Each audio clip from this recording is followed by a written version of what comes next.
Turning to the deadly shooting at the Fort Lauderdale Hollywood International Airport. Today, Broward County leaders and the FBI are trying to pinpoint the person they say leaked sensitive surveillance video of the shooting.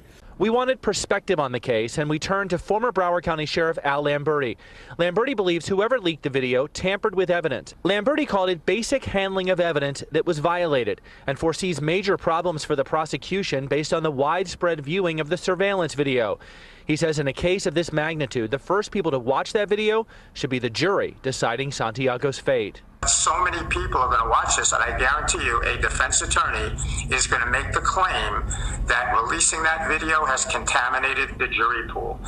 And the county mayor gave a forceful reaction to the leak of that surveillance video of the shooting from last Friday to TMZ. She said it appears that someone recorded the video off a monitor with a cell phone, and in that recording you can see the reflection of the person who did it.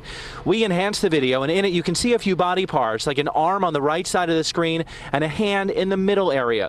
Sharif said further enhancement shows the law enforcement agency the person works for. Sharif said the identity of the person who recorded the video and possibly leaked it isn't known, but the county asked the FBI to investigate.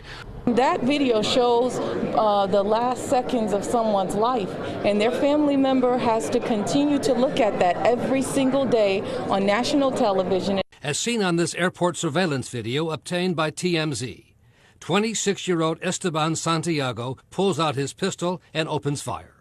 Passengers run for cover as Santiago moves out of camera range through the baggage claim section, where police say he emptied his 9mm semi-automatic handgun and then reloaded once, killing 5 people and injuring 6 more.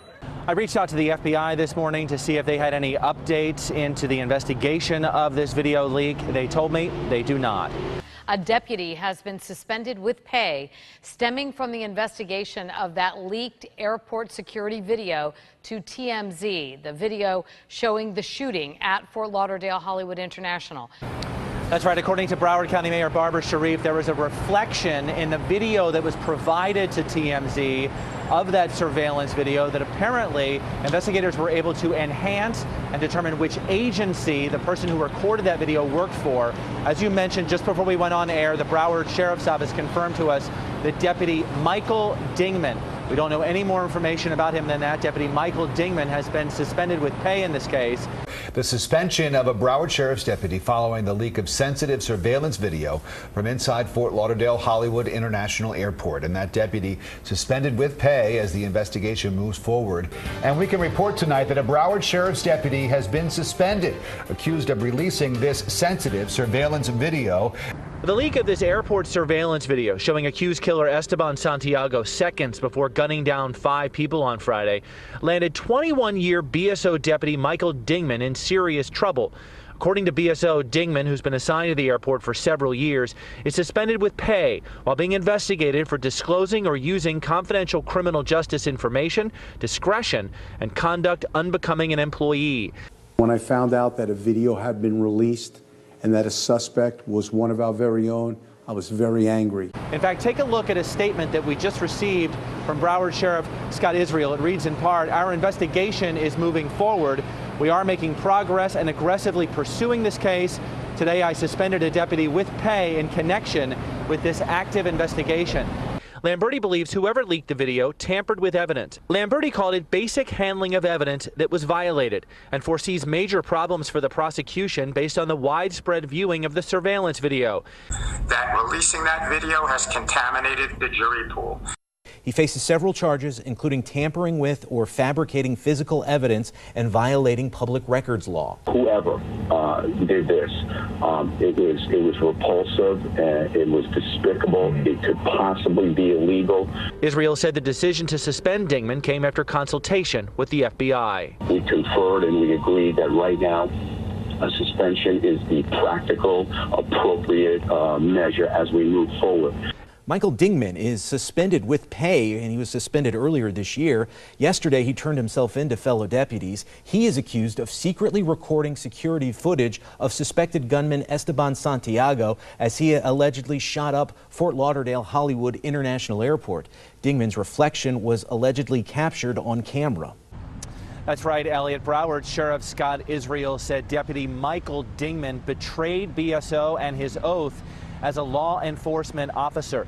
Dingman turned himself in to authorities today. He faces 2 felony charges and 2 misdemeanor charges relating to the release of surveillance video showing the shooting at Fort Lauderdale Hollywood International back in January. The arrest report shows that Dingman admitted to 2 fellow deputies that he made the recording of the shooting video that first aired on TMZ. And it's believed that Dingman recorded the video at that time on a cell phone, then started contacting TMZ and several local media outlets a short time later. Investigators were not able to determine if Dingman received any payment for the video. We wanted perspective on the case, and we turned to former Broward County Sheriff Al Lamberti. He spoke to us over FaceTime. Lamberti believes whoever leaked the video tampered with evidence and might also face a criminal charge if they were paid for the video. I'm shocked that any law enforcement officer would even think of doing that. If that individual sold it to TMZ and they profited financially, that's even more of an integrity issue. Lamberti called it basic handling of evidence that was violated and foresees major problems for the prosecution based on the widespread viewing of the surveillance video. He says in a case of this magnitude, the first people to watch that video should be the jury deciding Santiago's fate. So many people are going to watch this, and I guarantee you a defense attorney is going to make the claim that releasing that video has contaminated the jury pool. According to the arrest report, 2 other deputies said Dingman called them and admitted that he recorded the video and sent it to TMZ. And adding to his legal troubles, BSO accuses Dingman of trying to cover his tracks, first by wiping clean the phone he used to record the video, and then by giving investigators an old phone to try and throw them off. Detectives wrote in the arrest report that a short time after viewing and recording the video, Dingman visited the TMZ website and contacted them, and that he also contacted several local media outlets. Israel said they were not able to determine whether Dingman got paid for the video. We were unable to confirm if any money exchanged hands. Now, according to an arrest warrant, Dingman claims he didn't make any money from the recordings. He is in custody and on suspension without pay. He faces several charges, including tampering with or fabricating physical evidence and violating public records law. This one deputy was predisposed to betray the agency and the trust we put in him, and this is about one deputy. I think everybody else, they don't need that message. So many people are going to watch this, and I guarantee you a defense attorney is going to make the claim that releasing that video has contaminated the jury pool.